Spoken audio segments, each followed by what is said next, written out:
Question number 4 को discuss कर लेते हैं। क्वेश्चन नंबर 4 में हमें मल्टीप्लिकेटिव इनवर्स निकालने को दिया गया है और हमारे पास कुछ पार्ट्स हैं जिनको हमने सॉल्व करना है। तो सबसे पहला पार्ट देख लेते हैं जो कि गिवन है 3 + 5 आयोटा। अब इसका हमने निकालना है मल्टीप्लिकेटिव इनवर्स।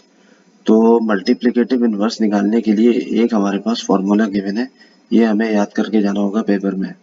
ये एग्जाम्पल के तौर पे अगर मल्टीप्लिकेटिव इनवर्स आपको एक कॉम्प्लेक्स नंबर का निकालना है जो कि a, b यानी रियल पार्ट इसका a और इमेजिनरी पार्ट b, तो उसका मल्टीप्लिकेटिव इनवर्स ऐसे निकलेगा कि आप ब्रैकेट में लेके जो रियल पार्ट है उसको न्यूमरेटर में लेंगे और डिवाइड कराएंगे उसको रियल पार्ट और इमेजिनरी पार्ट के प्रोडक्ट के स्क्वायर के प्रोडक्ट से, ठीक है, कराएंगे।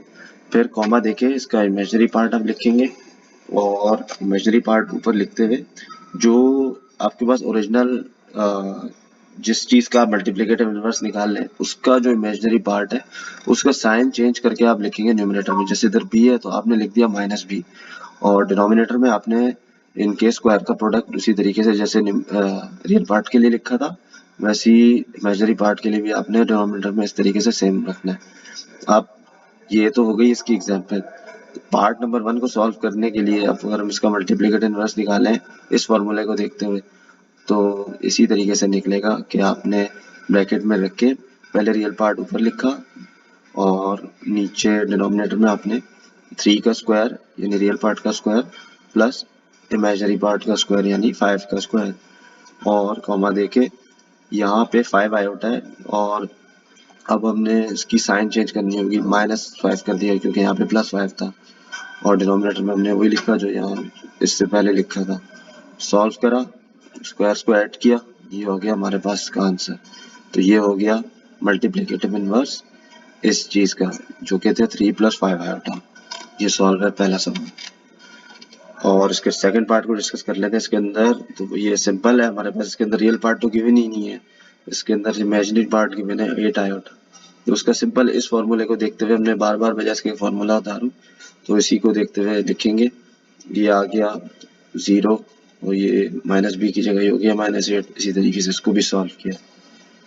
यहाँ पे 10/10, 4 इसको भी आप सॉल्व कर लेंगे इसी तरीके से।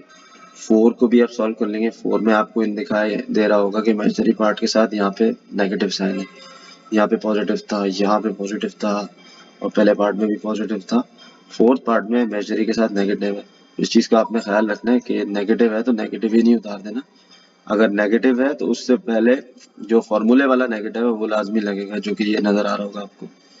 तो इसको फॉर्मूले के थ्रू लेके चलते हुए आपने सिंपल मैथ्स को फॉलो करना है, साइन को खास ख्याल रखते हुए। माइनस माइनस प्लस होके +7 हो गया, नीचे डिनोमिनेटर में आपने सॉल्व करते हुए इसका आंसर लिख लेना है। पांचवें पार्ट पर है। पांचवें पार्ट भी सिंपल है, कोई खास बात नहीं है इसके अंदर। इसका -8 था, ये -8 इसका न्यूमरेटर में आ गया और इसका डिनोमिनेटर भी इस तरीके से आगे लेके चले गए, ठीक है। छठे पार्ट के अंदर इसका जो है आपने छठे पार्ट के अंदर फिर इमेजिनरी पार्ट के साथ नेगेटिव था तो आपने यही किया, जो इसका नेगेटिव था वो तो उतारा और जो फॉर्मूले का नेगेटिव था वो भी साथ उतारा। तो ये हो जाएगा प्लस, सही है, +3/4। नीचे जो 0 में ऐड करके इन दोनों का स्क्वायर लेंगे तो 3/4 का स्क्वायर। यहाँ पे अगले स्टेप को मैंने थोड़ी सी नीचे करके लिखा है। तो 3/4 का स्क्वायर था, इसको लिख दिया 2 दफा, 3/4 × 3/4। तो ऊपर वाला 3/4 एक दफा नीचे वाले 3/4 को कट करके नीचे वाले को सिर्फ एक नीचे वाला 3/4 छोड़ देगा। तो यहाँ पे अगले स्टेप में क्या होगा, 0 तो रियल पार्ट में चल रहा है, इमेजिनरी पार्ट में यहाँ नीचे जो 3/4 था जब उसको ऊपर लेके जाएंगे तो आपको पता है 4/3 हो जाएगा, रिवर्स हो जाएगा। डिनोमिनेटर में न्यूमरेटर में आ जाएगा, न्यूमरेटर इसका डिनोमिनेटर में आ जाएगा, इस तरीके से। तो ये आपके सामने आ गया इसका आंसर। किसी भी स्टेप को अगर समझ में ना आए तो आप उसको कमेंट में मेंशन करके बता सकते हैं, तो उसको समझा दूंगा।